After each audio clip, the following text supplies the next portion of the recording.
Shalom Bapak Ibu yang dikasihi Tuhan.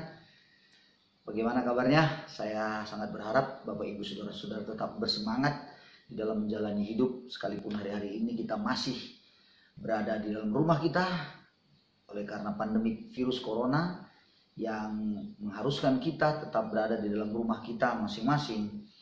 Bapak Ibu Saudara-saudaraku, hari ini saya ingin membagikan renungan untuk kita semuanya. Bagaimana sebenarnya kita menjalani kehidupan ini, terlebih lagi pada saat-saat masa-masa sulit seperti hari-hari ini yang sedang kita hadapi bersama-sama.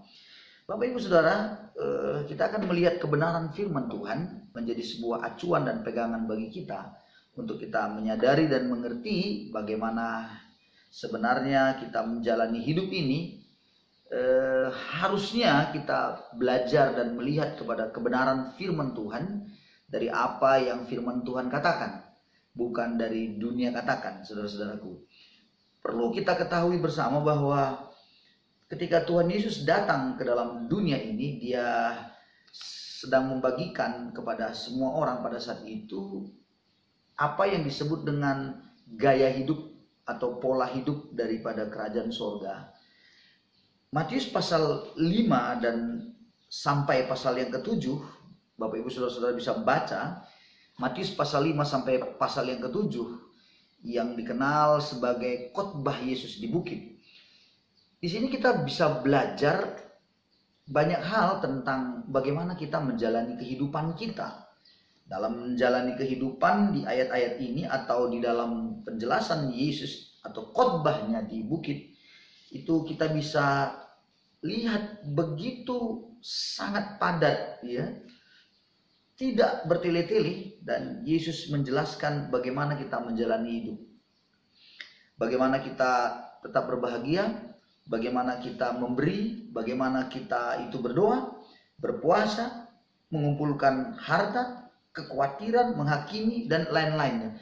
Dan Yesus mengajarkan sesuatu pola yang berbeda dengan pola dunia. Dan Yesus membawa pola hidup kerajaan sorga ke dalam dunia ini. Mengapa pola hidup kerajaan sorga yang dia bawa? Karena dia berasal dari sorga. Sehingga seringkali memang kita bisa melihat bahwa hal-hal yang diajarkan Yesus itu bertolak belakang dengan gaya atau pola hidup dunia ini. Kalau Bapak Ibu bisa mencermati di dalam kitab Injil Matius pasal 5 dalam ucapan bahagia saja, ada satu misalnya contoh kita lihat ajarannya itu tentang berbahagialah jika kita dicela. Kalau kita melihat pada Matius pasal 5 ayat yang ke-11 dikatakan, berbahagia kamu jika karena aku kamu dicela dan dianiaya dan kepadamu difitnahkan segala yang jahat. Jadi kita diminta oleh Tuhan, kamu berbahagialah kalau kamu itu dicela karena aku, kata Tuhan. Ini sebenarnya bisa bertolak belakang. Kalau kita dicela atau dianiaya, tidak mungkin berbahagia begitu. Tapi Yesus mengatakan, kamu berbahagia karena kamu dicela, dihina karena aku, katanya. Lalu contoh yang lain lagi kita misalnya melihat tentang mengasihi musuh-musuh kita. Ya saudaraku, Matius pasal 5 ayat yang ke-43, kamu telah mendengar firman, kasihlah sama manusia dan bencilah musuhmu. Tetapi aku berkata kepadamu, kasihlah musuhmu dan berdoalah bagi mereka yang menganiaya kamu. Berbeda, agak bertolak belakang. Karena biasanya orang kalau udah musuh itu ya harus dibenci begitu. Kalau perlu, kalau dia datang dan mungkin melakukan sesuatu yang jelek pada kita, maka kita harus balas. Nah, itu pola dunia. Tetapi pola kerajaan surga tidak demikian. Tetap Yesus berkata, belajarlah kita mengasihi musuh kita dan justru berdoa bagi mereka yang menganiaya.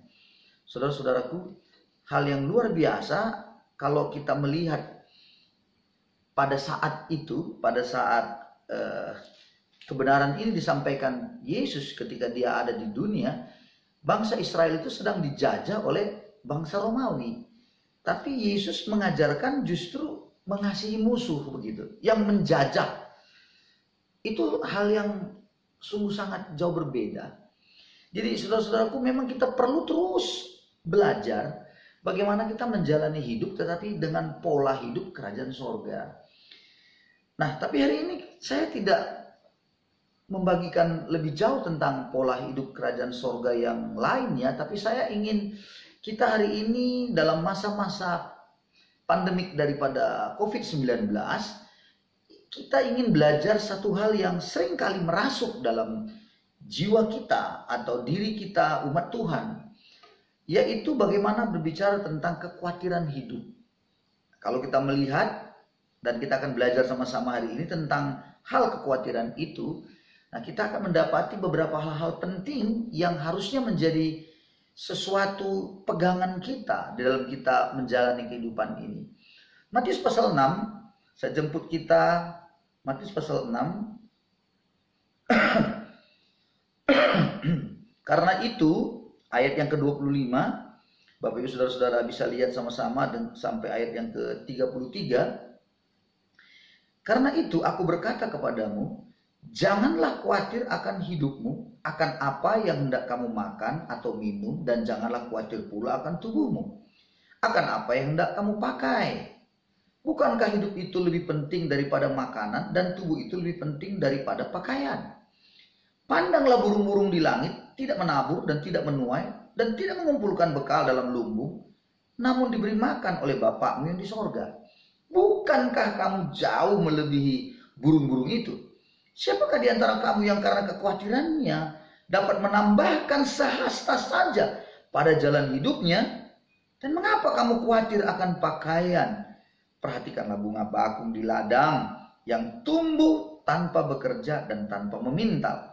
Namun aku berkata kepadamu, Salomo dalam segala kemegahannya pun tidak berpakaian seindah salah satu dari bunga itu.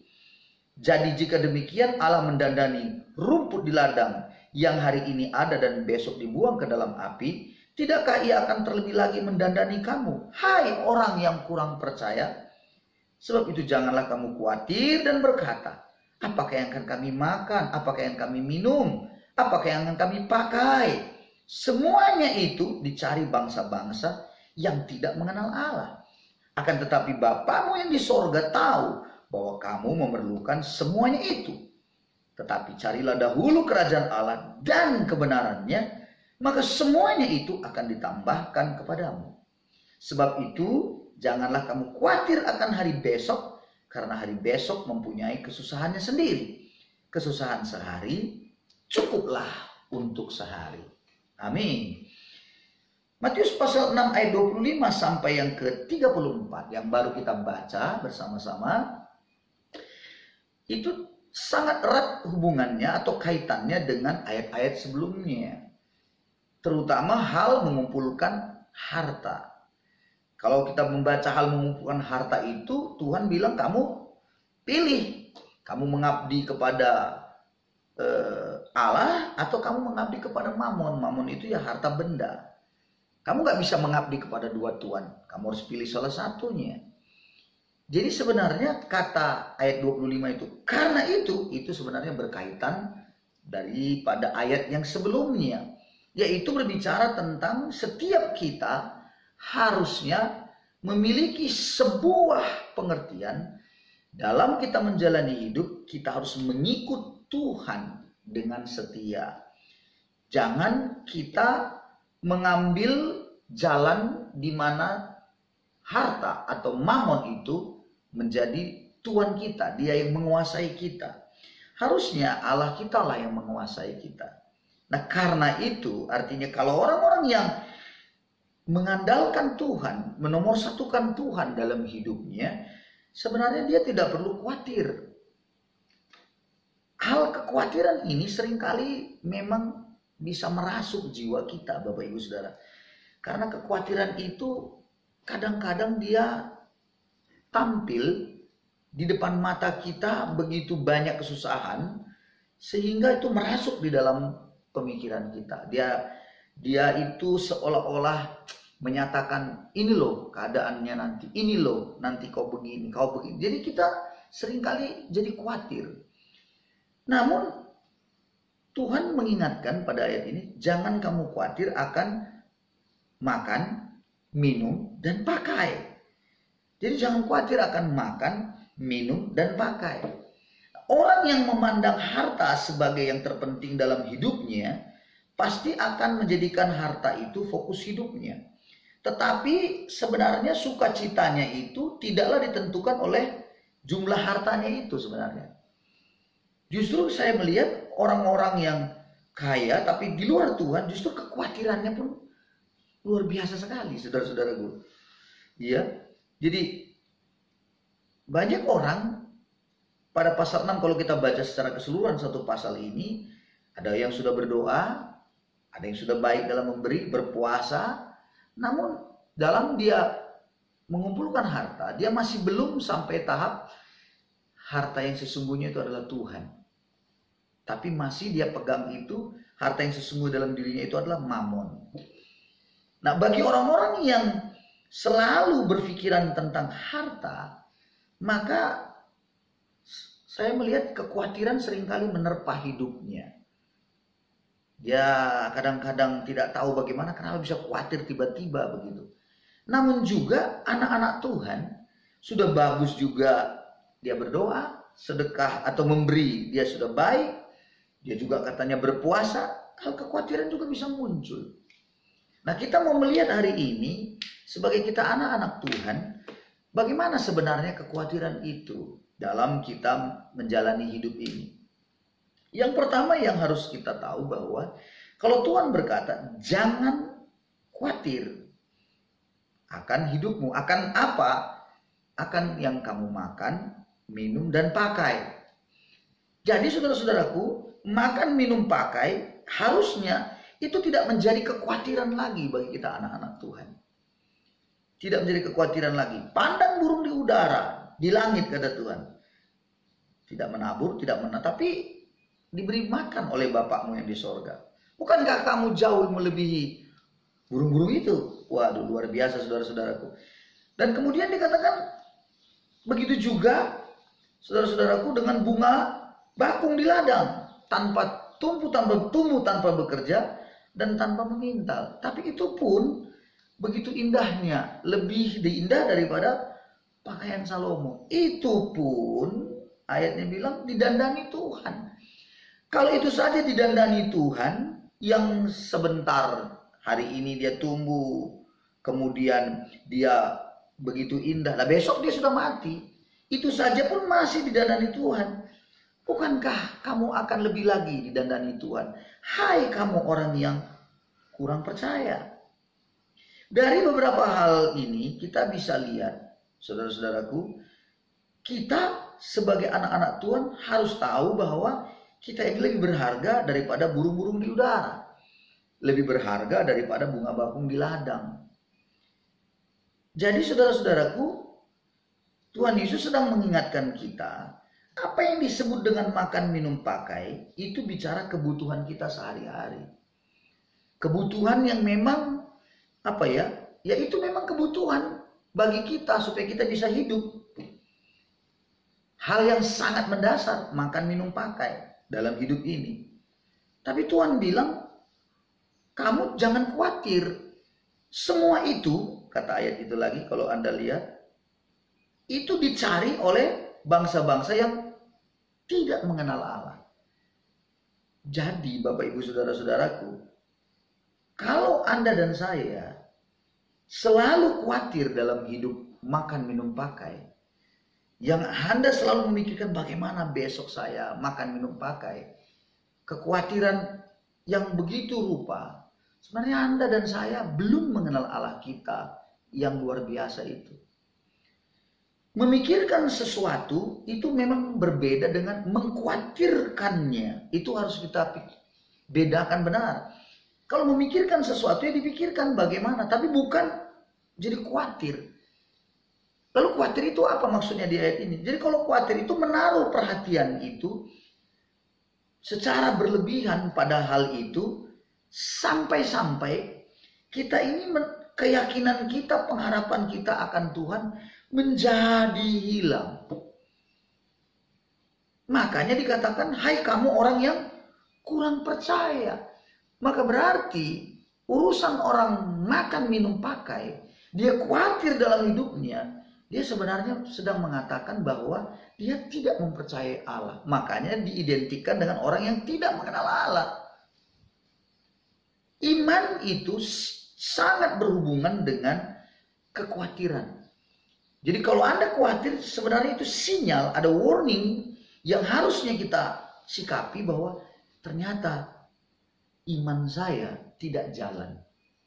Orang yang khawatir itu kalau saya katakan termasuk dia iman, tapi iman yang terbalik. Apa maksudnya iman yang terbalik? Maksudnya adalah iman yang dia percaya bahwa itu akan terjadi. Artinya yang terjadi itu apa? Bahwa tidak ada gitu. Dia percayai itu tidak ada. Tidak diberikan Tuhan. Jadi imannya terbalik begitu. Keyakinannya itu terbalik. Nah, saat ini kita diingatkan oleh Tuhan bahwa apa yang kamu makan minum pakai itu dicari oleh bangsa-bangsa tidak mengenal Allah. Akan tetapi Bapamu yang di sorga tahu bahwa kamu memerlukan semuanya itu. Jadi kalau saudara dan saya mengenal Allah kita sebagai Bapa, nah kita ini anaknya, maka sebenarnya kita harus sadar dan harus betul-betul memahami bahwa Tuhan pasti pelihara kita dalam urusan makan minum pakai itu. Saudara-saudaraku, ingat baik-baik bahwa semua orang yang tidak mengenal Allah katanya, itu semuanya bangsa-bangsa itu mencari hal itu, makan minum pakai itu. Tetapi Bapa di surga tahu kita memerlukan itu. Dan dia akan memberikan kepada kita. Nah, syarat pentingnya untuk sesuatu hal yang kita bisa peroleh makan minum pakai itu dalam hidup ini, jadi bukan lagi fokus kepada kekhawatiran atau masalah makan minum pakai itu lagi. Kalau saya bila katakan terlalu kecil masalah makan minum pakai itu. Terlalu sepele sekali begitu makan minum pakai.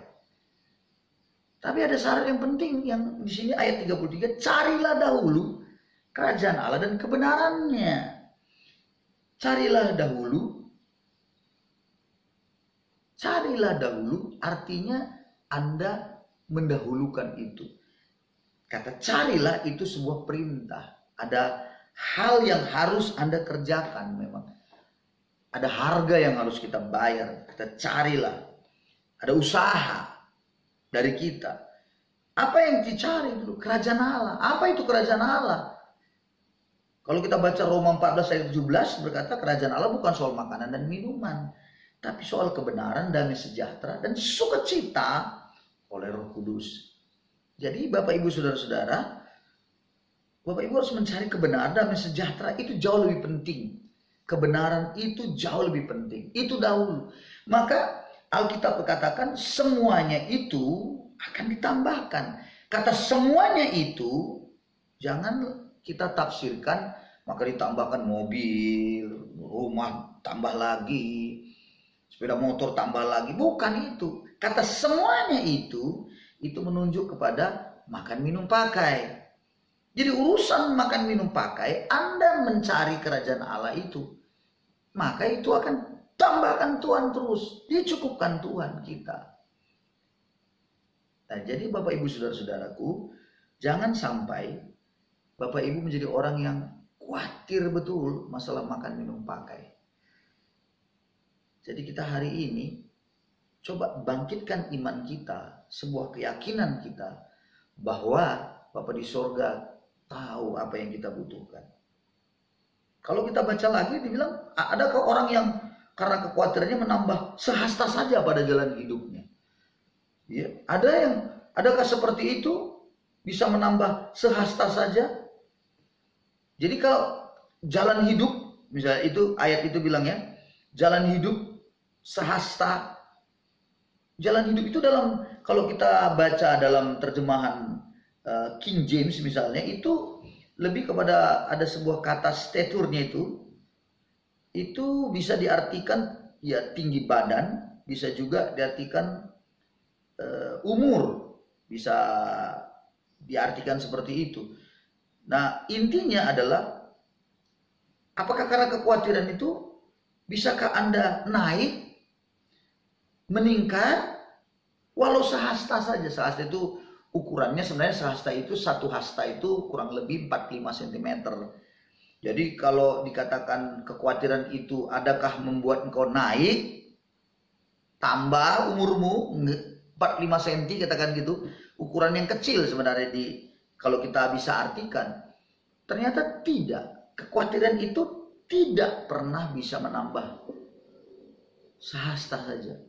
Justru kalau Anda khawatir dan khawatir, justru badan Anda akan berkurang bobotnya.